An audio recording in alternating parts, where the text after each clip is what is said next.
И здравейте!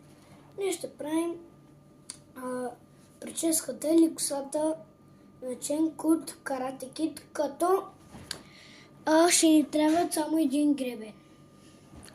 И ако искате още прически да се прави, да видя дали те, които не ми стават, не дайте да пишете му.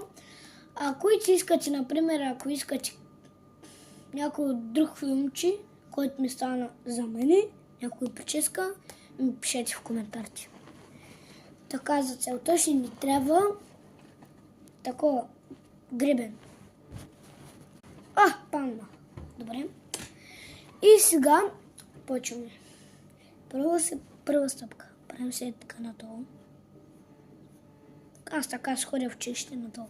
Така косата. И след това и втората стъпка много е лесна.